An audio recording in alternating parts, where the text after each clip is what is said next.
Okay, are we ready? Hi, Amy. Yeah.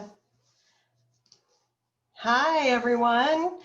Again, welcome to our BizEssentials webinar. My name is Amy Stark, and I'm the Director of Administration for FCSI of the Americas. We're excited to have you here for our third BizEssentials webinar. This series was created to help our consultant members run their businesses better. So if you have suggestions for future BizEssentials topics, we'd love to hear from you. And remember, these webinars are on the second Wednesday of every month, so we hope you'll mark your calendars. These webinars are made possible by our corporate members, so we want to just say thank you quickly to this month's sponsors, BOF Corporation and Ali Group. Oops. Okay, are we ready? Yep. Well, it should be starting. Here we go. Manufacturing gravity flow shelving is our only business. That's all we do. So some folks, they provide some wire subcontracted shelves with their doors. Plastic providers can do shelf toppers. Our only focus is shelving, so we're the only company that can do all new shelving solutions as well as retrofits. Why BOF? It's so that we make sure we capture your profitability.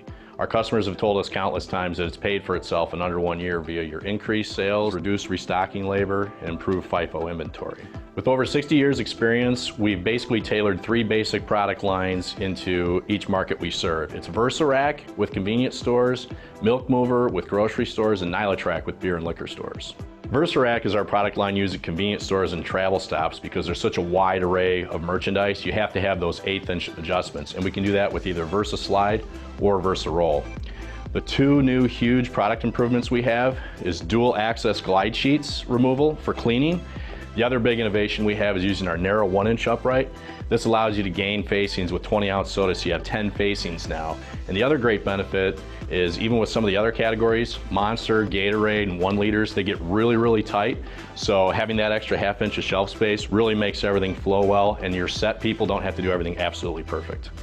Milk Mover is our most widely used product line in 85% of grocery chains across the US and Canada. And we've grown so much because you're only as clean as your dairy, and we have a lot of spill technologies with our glide sheets, our drip trays and casters to be able to remove everything away. Similarly, like VersaRack, we can use 2 glide sheets and we can get from the back and change them out without having to take merchandise off the shelf.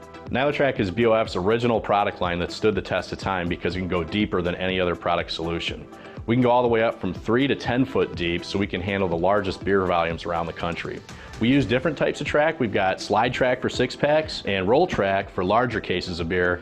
Beer caves are growing very fast with us because probably our biggest differentiating factor is we're the only company that can go any depth and any width in this space. Usually there's only 48-inch wide nominal widths with pallet racking that's only 22 inches deep.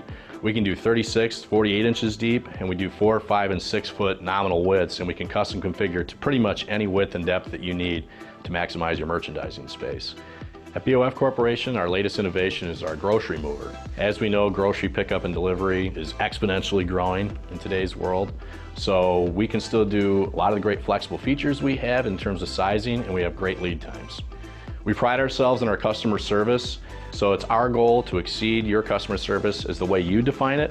That way we hope to earn your gravity flow shelving business. We've seen a lot over the last 60 years. We've got a lot of consistent themes that have stood the test of time and a lot of good innovative new ideas to put together. So take some time, reach out to us. We can either do a digital meeting or an in-person meeting for you.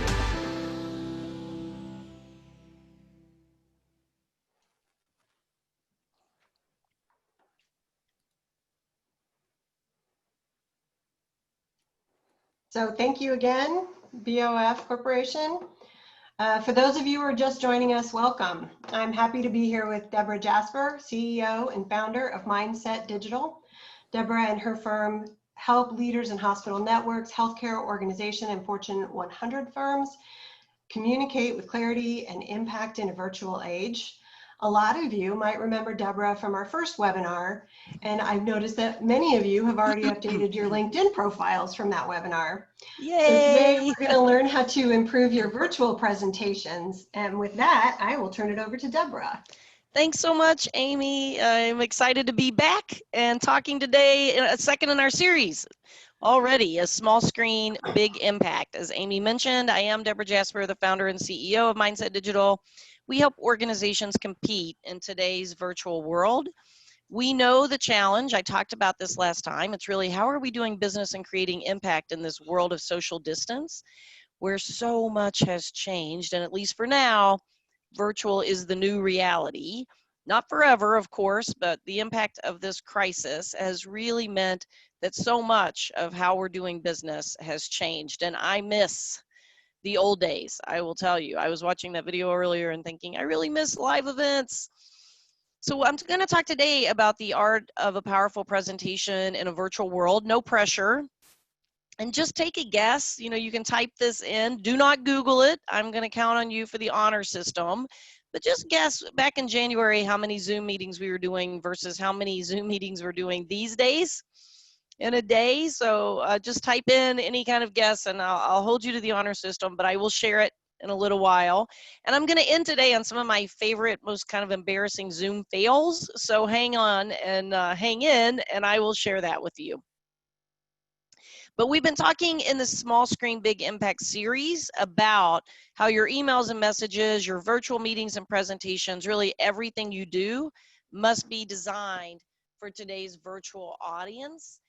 We're going to lean in today on virtual talks and webinars. I know a lot of you meet with your clients virtually now. You have to have conversations virtually. You're doing presentations virtually, and we're going to lean in and talk about that and 3 key ways to make a big impact on a small screen.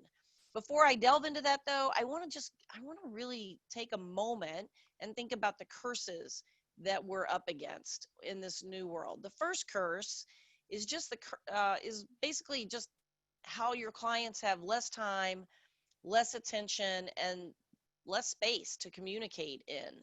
You know, today's attention span on average is 8 seconds. Now, it doesn't mean they won't tune in longer. It's just that they're making a snap decision about whether your content is worth their time. Think how much is coming at us. You know, here's a free webinar, our Zoom meeting is starting. There's so much breaking news, register here. Whether you are doing a webinar for 1,000 people or you are in a one-to-one client Zoom call, the competition for attention is fierce because you can be doing so much else. So the first curse is really the curse of competition. You are up against a lot of other things, a lot of other distractions when trying to get your clients to tune into your message. The second curse is a little bit different.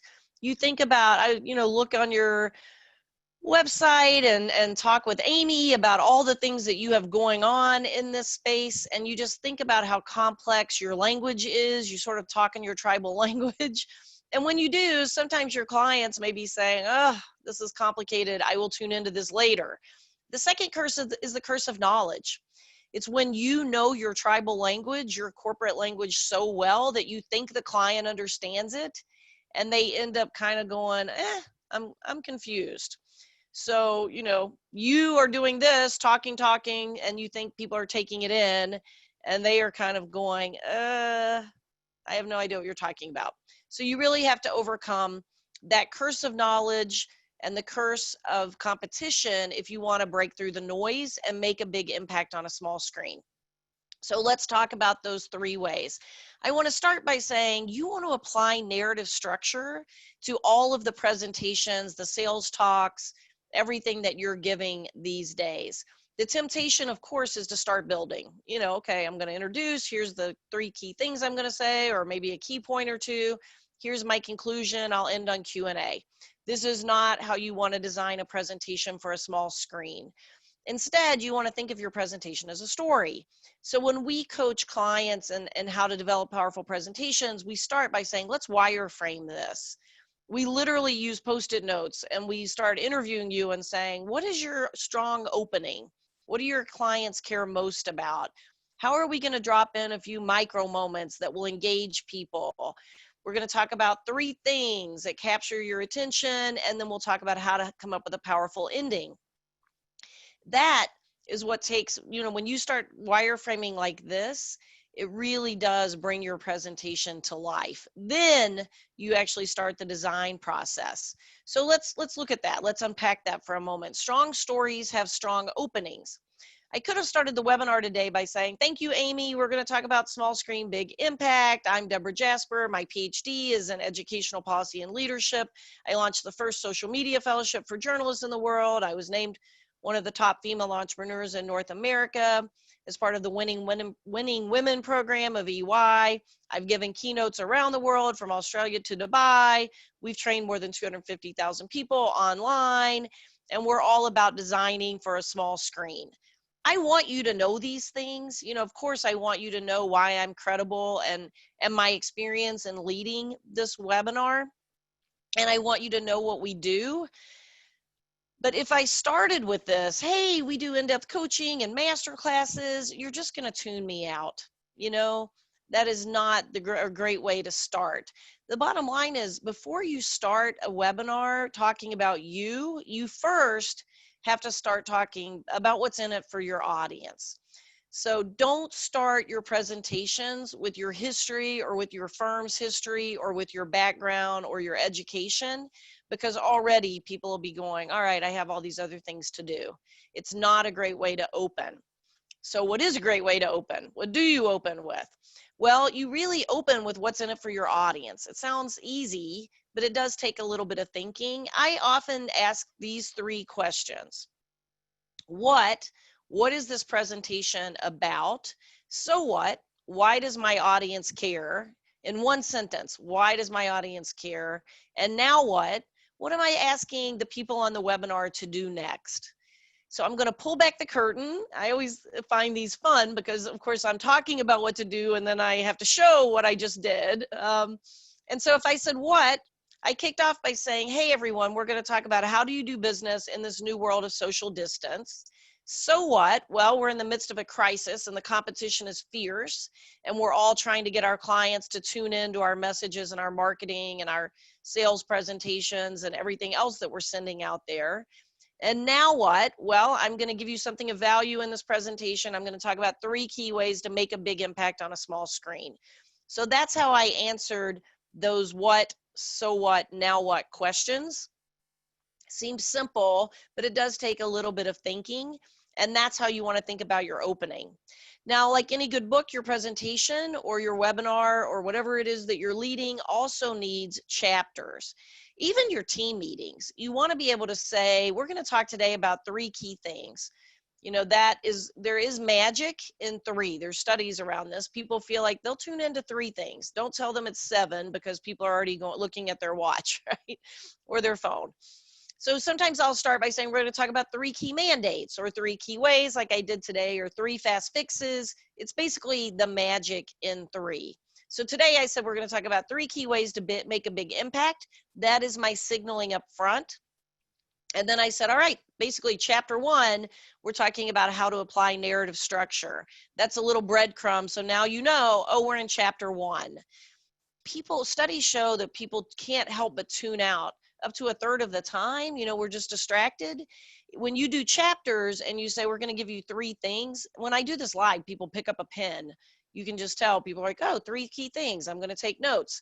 It just helps people tune back in.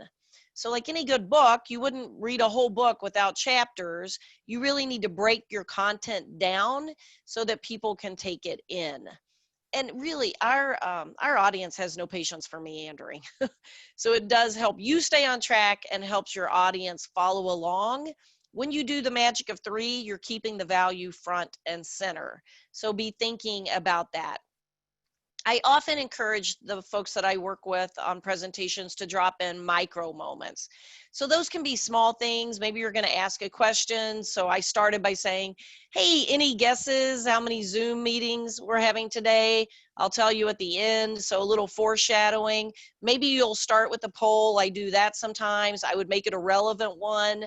I was on a webinar the other day where they took 10 minutes to ask what we all had for breakfast. And by then people are just tuned out. You can share a client dilemma. You can tell a story. Hey, I want to tell you a story about Bob. He was overwhelmed. Here's how I helped him design, here's how I helped him smooth out the design process. Those are kind of micro moments that you're dropping in throughout your presentation. Bottom line, of course, is this takes a little planning. If you have a presentation that you're delivering for clients or for anyone, your team, you need to spend a little bit of time, because all of you spent time showing up today. So I need to spend a lot of time up front making sure that it's worth your while. Sometimes I work with clients sometimes who have done a lot to try to be a great storyteller. They practice telling jokes or that sort of thing. I sort of argue, to be a great storyteller, craft a good story. If you craft a good presentation, by default, you'll deliver, it'll be you'll have a more powerful delivery. So that is a critical component. The second part of creating a great presentation is reduce the text. That is very important. The fatal flaw that we see in presentations every day, especially webinars, is the data dump. You have so much information in your head and you're trying to share it all with me, and it just doesn't work. You cannot share that much content, and often paired with distracting visuals, in a 30, 40, 50-minute webinar. It doesn't work. So we work with clients to literally go through and reduce the text, go through and get rid of those 3-syllable words, get rid of the jargon, get it down to something that's just easier for me to take in, maybe add a different visual element, much more powerful than this first draft. So this may be your first draft, it may be your speaker notes. This would be your second draft. This would be the slide you actually deliver. Sometimes some of you will say, but Debra, the client wants me to send my presentation in advance. Okay, and I have to give them a lot of detail. This may be the slide you send, but when you get to do that live delivery, this would be the slide that you deliver. When your client says, I only want 10 slides or no slides allowed, what they're really saying is use less text, and please do not bore me. Do not throw everything at me at once. So reduce the text, but not the slides. So if you think about this, we know that if you put a lot of text up, and I can get into my PhD hat here for 2 seconds, it creates cognitive dissonance. But instead, even if you just put it in boxes or bubbles and bring it in as you talk, it's much more powerful than bringing in a lot of text. So think about how you can just make this simpler. Sometimes just making things move on the screen helps a lot.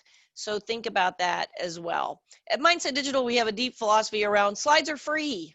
We do not have to use them as if they are a scarce resource. And here's the thing, you guys, when you are presenting sometimes I'm watching you on my phone or I'm watching you on a small laptop, our brains are wired for movement. We aren't used to watching television where you put up a slide and then talk for 5 minutes. It doesn't work in a webinar or a sales presentation and on a small screen as well. So how many slides am I using in today's 45-minute webinar? Drum roll, 221. Now, I'm not saying you have to go this far. You do not have to be this visual. But even if you take a look at your current presentation and just improve it by 30%, you will make a huge impact and your clients will be much more engaged. So instead of this, just do this. Much easier to see, much easier to take in. The one on the left is not designed for a small screen. The one on the right is. So often people put up this really small text and then you just see everybody on the webinar trying to peer at the screen and figure out what they're talking about. It just doesn't work. I want to unpack that a little bit more with a couple of examples. The first is just from Mindset Digital. So we have a partner and they designed this slide to send to the client. But when I deliver, if I get invited to deliver the presentation, here are the slides I use. So way more slides when I'm delivering it live. So again, thinking about this would be what you send, 16 slides to deliver, because you want to unpack it in a way that my brain can take it in if I'm watching it visually. The challenge with this, frankly, is if you put it up on the screen, your client has no idea where to look. There's too much going on this slide. So maybe I want the client to pay attention to the cold calling success rate, and they're over here reading something entirely different. So it's very hard when you put up too much text to keep people focused. Instead, we create one slide saying, here's the average cold calling appointment rate. And notice this slide actually has movement on it. So even that helps the brain stay tuned in. Bottom line is you don't want to make your clients or your customers search for your point. You want to make it big, you want to make it visual, and you want to make it easy to understand. This is the slide you send. This would be the slide that I would deliver live. So I'm saying don't dumb it down, but do break it down, especially numbers. That is really true for numbers.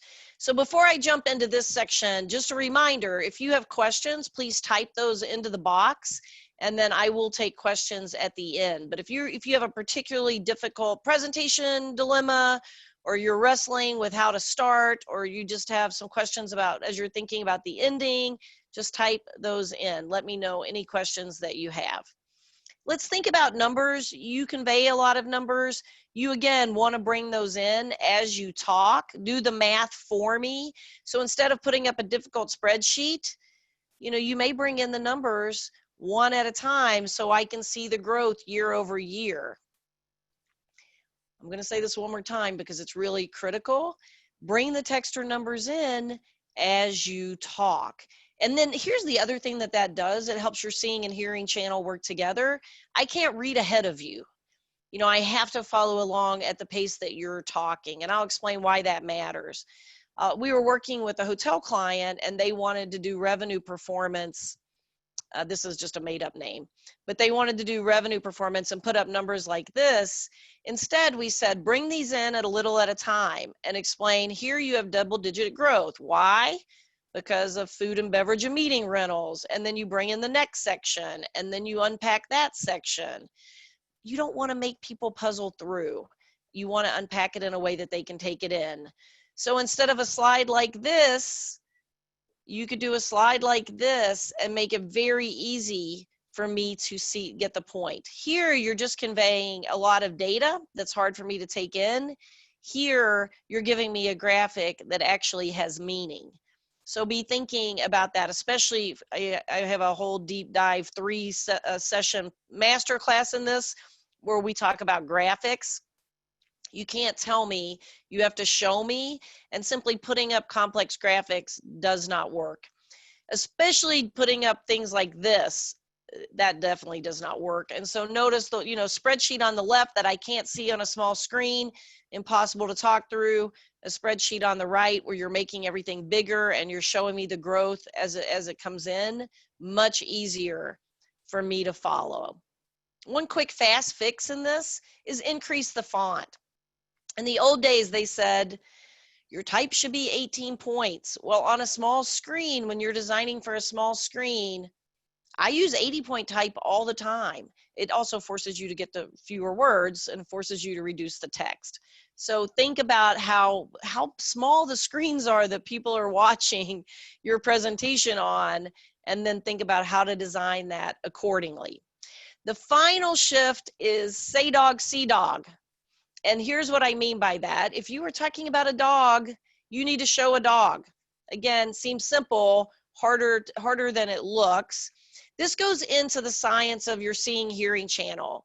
Most of the information we take in with our eyes, and you have to make these work together.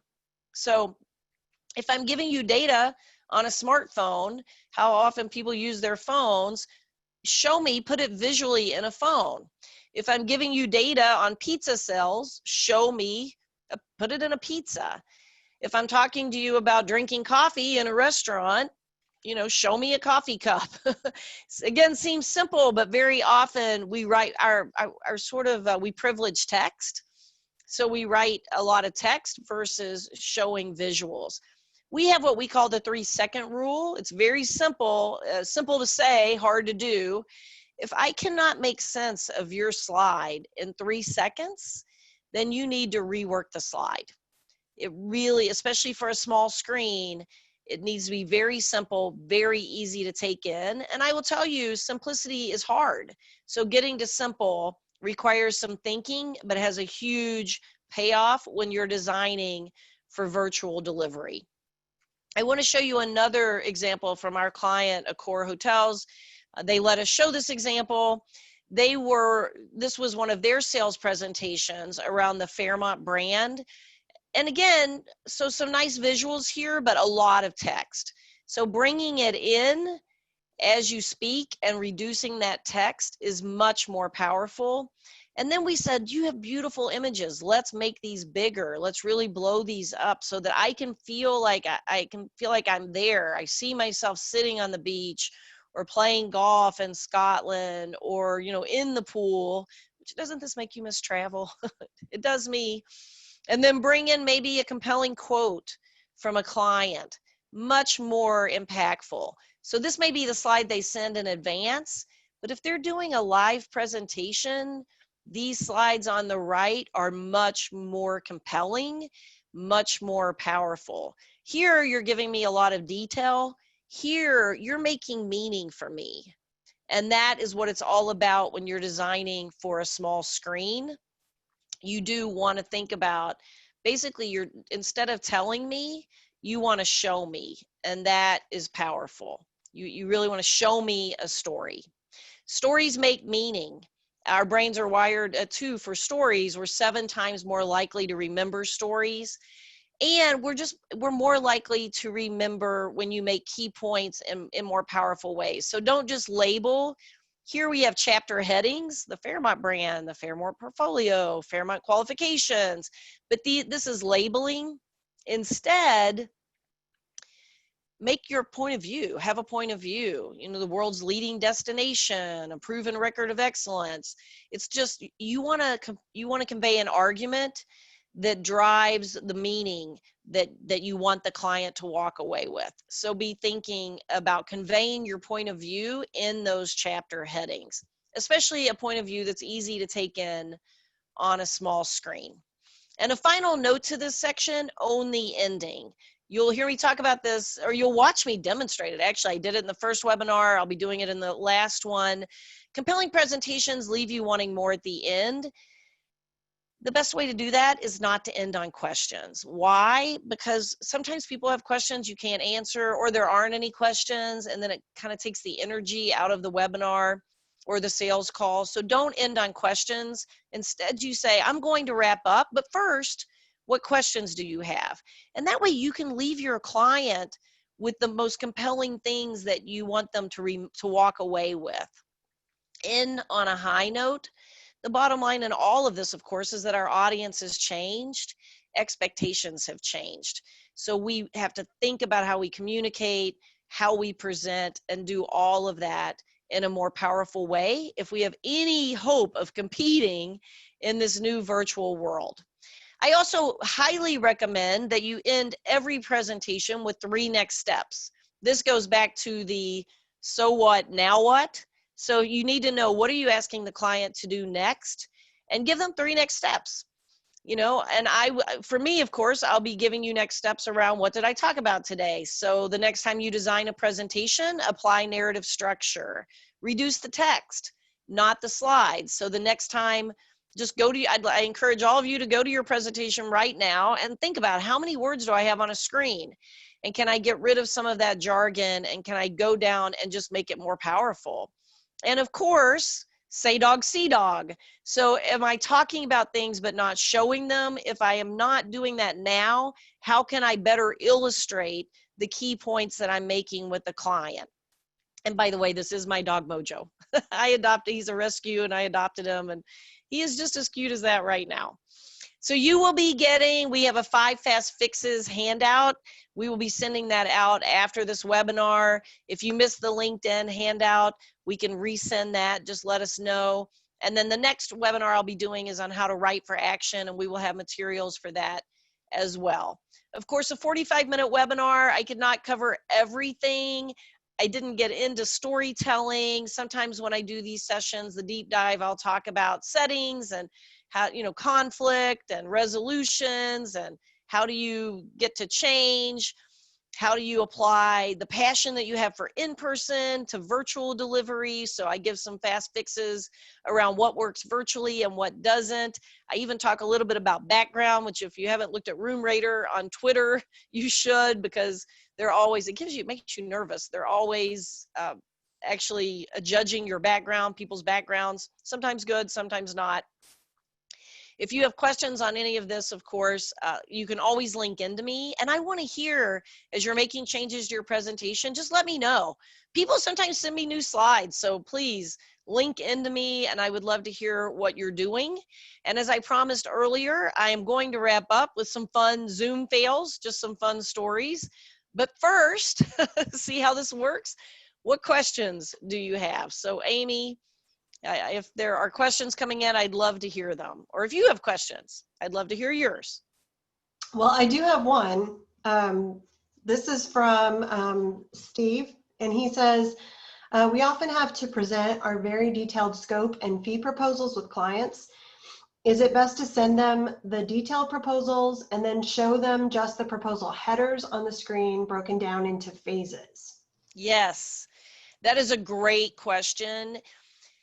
And you have two options depending on, it depends on whether you're trying to engage them in this or if they're already engaged. If you know they're already engaged, it's funny, the New York Times says that they design content for Bart and Lisa Simpson. So if you know that they are Bart Simpson and they're never going to do a deep dive in the details, you can start by giving them the highlights and getting them excited and then send the details, because now you've gotten them engaged. And I always say, to inform, you must first engage. So sometimes you have to engage them first. If your client is much more Lisa Simpson and you know you're going to send them details and they're going to pour over them, then by all means send them the details up front. But whatever you do, don't try to put all of those details when you're walking them through it, because they can't take it in. And I call this the wah, wah, wah, because when you put up a lot of text, studies actually show, or a lot of numbers, studies show we can't not read if you put up words on the screen. And if you put up numbers, we start puzzling through, and you're talking and we can't hear you anymore because we're thinking in our own heads, so we can't hear your voice. So you don't want to be over here going wah, wah, wah, wah, while your client is trying to work their way through the level of complexity you have on the screen. So definitely either one or the other, be either before or say, I'm going to send you all the details after. But if you know they'll dive deep into it, I would send it in advance. So the next one, where do I find images for my slides? Sure. So we buy our images on iStock Photo. There's some actually free places in our handouts. In our 5 Fast Fixes handout, I think we give you some recommendations where you can sometimes get some free images, but make sure you either pay for them or you get the copyright free ones. Either way, make them copyright free. It's worth it. And you get better images, and you can relax because you're not taking someone's content online. But sometimes I'll tell a client, I had a client who was like, oh, iStock Photo. And I said, you're speaking to 800 people, spend $17 on photos. It's worth it to have some really good images. So make that investment in copyright free images. So here's another one that's kind of similar. When using a hero image on a slide versus text, should it be obvious why you selected the image, or do you post something that seems unrelated and they have to listen to get it? Yeah, no, that's a bad idea. So that's why we say dog, see dog.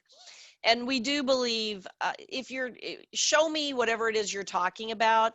And we say illustrate, don't decorate. So often we work, of course, in the financial advising space a lot, and you'll see them they're talking about the budget, but they're showing sailboats or sunsets, and it has nothing to do with what they're talking about, unless they're talking about retirement or something like that. But don't show images that don't relate to the content on the screen, because people just find it confusing.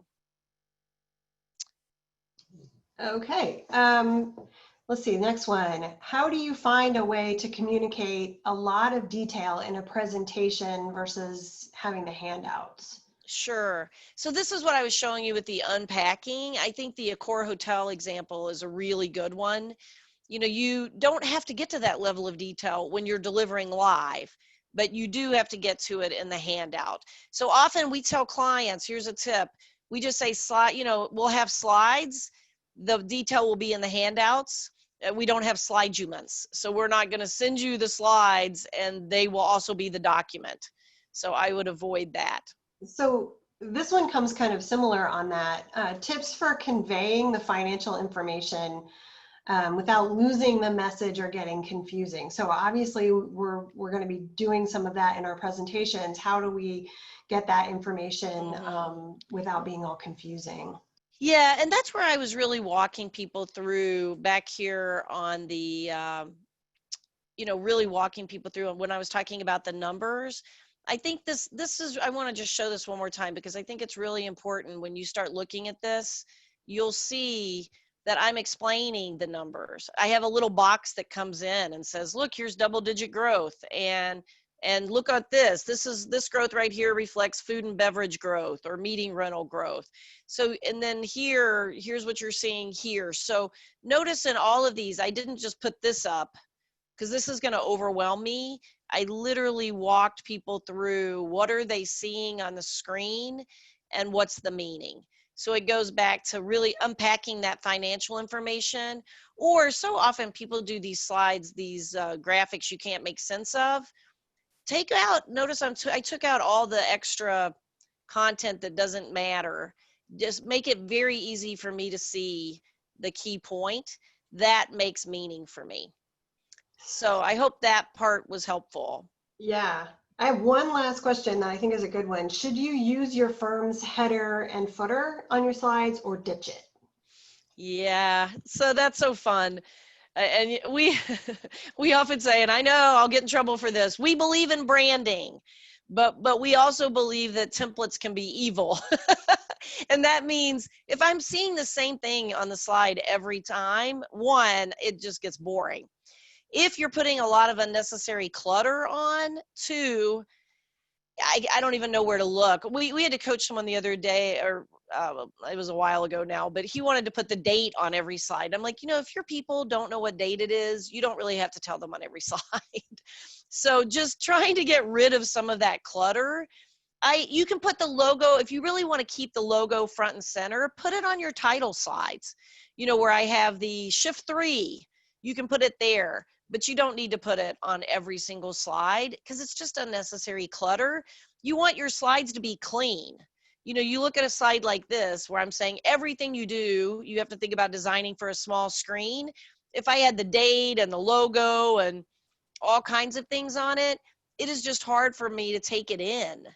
Your slides should be very clean and very impactful because too much is coming at us as it is. And we're exhausted by being on Zoom calls all day.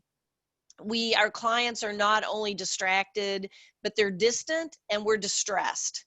So you have to over communicate for us to take in the information. You have to simplify, and you have to make everything very clean and very visually impactful for us to take it in.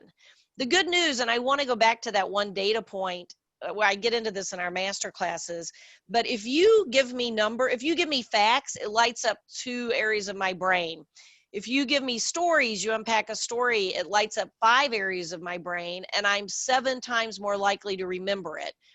So in addition to making your slides visually clean when you're telling me stories, then your clients will walk away remembering what you said, understanding what you said, and prepared to act on what you said. And that's the critical component in all of this.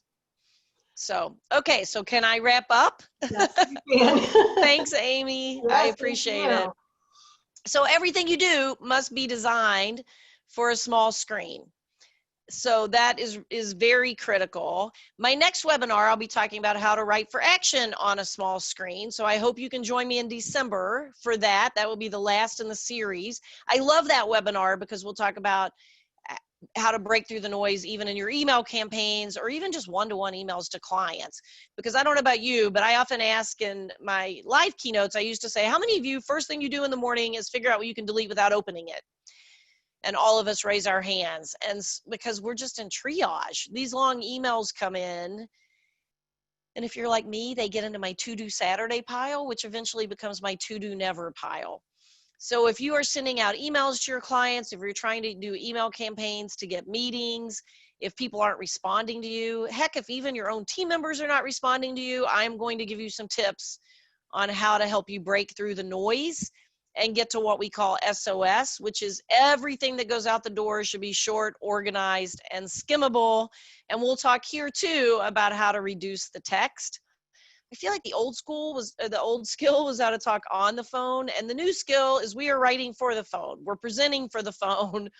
So much of what we're doing now is designing for a small screen. So on December 9, we'll talk about how to make your emails, your messages, your reports, the other content that you create, how to make it rock, and how you can use it to save time, drive action, and get faster responses. So I hope that you will join in. If you want training in that right away, we do have a new class starting, and because we are partnering, you can, with FCSI, you can put in the FCSI promo code and get a special rate. So you can go to soshabit.com and use that promo code if you want more in-depth coaching on how to write with clarity and impact. So that is SOS Habit. And for those of you, I've heard from quite a few of you who really loved the Connect Virtually talk, the LinkedIn talk. If you didn't get it, I know we can send you out a recording, but how to help you design your online presence. You can, that course is getting ready to start next week. Or October 23rd, actually, sorry. I didn't update it. October 23rd. So again, that promo code is FCSI 2020. Say that 3 times fast. But you can sign up for that. Oh, there's the right date. You can sign up for that as well. So October 23rd is thepowernetworkhabit.com. That's that coaching class in LinkedIn.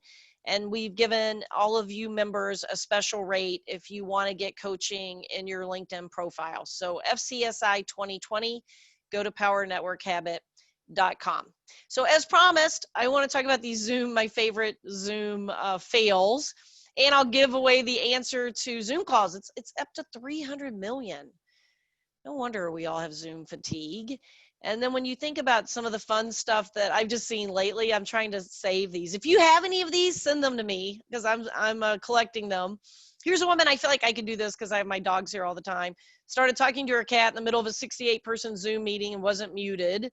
So people were going, hey, what? So I could see that happening. I love this one. This guy was saying his boss turned herself into a potato on her Teams meeting and then couldn't get it to turn off. Don't you feel like that would happen to you? I feel like that would absolutely happen to me. So she was stuck as a potato through the whole meeting. So I thought that was really funny. That was a good one. And maybe some of you saw this. He went on the air. This was when we first started getting on Zoom and then realized, uh-oh, people can tell that I'm wearing my suit coat, but I'm wearing shorts. So not so great. We are in the midst of this virtual revolution. We know there's no going back, not now at least. And this is how we used to work. And of course, this is how we're working today. So the whole goal of everything we're doing today is helping you create these meaningful experiences that make a big impact on a small screen. So again, thank you for hosting me today. Really appreciate the sponsorships. I'm glad everyone tuned in. I want to hear your stories. So link into me or email me and let me know what happens with your presentation redesign. I really want to hear, and I look forward to hearing from all of you. A special thanks, of course, to the sponsors. Amy, did you want to say anything before I kick off the video, the final video? I did want to just say quickly, thank you to you and to the sponsors, BOF Corporation and Ally Group. And thanks to everyone who joined us today. Don't forget that our webinars are on demand. So after today, it will be available on our website. So just go to BizEssentials and look that up. And then we'll see you all for our next BizEssentials webinar with on video marketing and how to do video marketing with sponsors from Fisher Manufacturing and Thermodyne. So Deborah, I think that's it. Thank you again for being with us, and thank you all for joining us. And I want to say that both of these videos did a great job with the Say Dog, See Dog. So I think this was a really good example of video marketing. So stay tuned for this next one because I think everybody did nice job with the videos. So thanks. Hey everybody. We're here at Ally Group North America's corporate headquarters in Vernon Hills, Illinois. My name is Rob Guile and I'm the Vice President of Consultant Services, and on behalf of Ally Group, we'd like to welcome you today. You know, Ally Group has been a big supporter of FCSI over the years, along with many of our companies, and they include ACP, Aladdin, Beverage, Burlage, Champion, Eloma, Isomatic, Metro, Moyer Diebel, Scotsman, and Victory. And we're very happy to be supporting this BizEssentials webinar today. For those of you that don't know a lot about Ollie Group, we're made up of 78 different companies globally, with 23 of them being here in North America. Since our founding back in 1963, Ollie Group has focused on delivering products and services to help you, consultants, deliver the best designs possible in helping operators achieve phenomenal results. And as we move into our showroom here at the corporate headquarters, you'll get an opportunity to see just a small sampling of the products we produce here in North America. They include refrigeration, ice machines, meal delivery, cooking, ice cream and beverage, warewashing, and bakery. And as we close, we'd like to invite you to look for the next edition of Ollie World this coming January. We've packed it through with information on successful stories that have happened in spite of COVID. And we also have a feature article in here where FCSI consultants will share with us their view of the hospitality industry in 2021 and beyond. Thank you.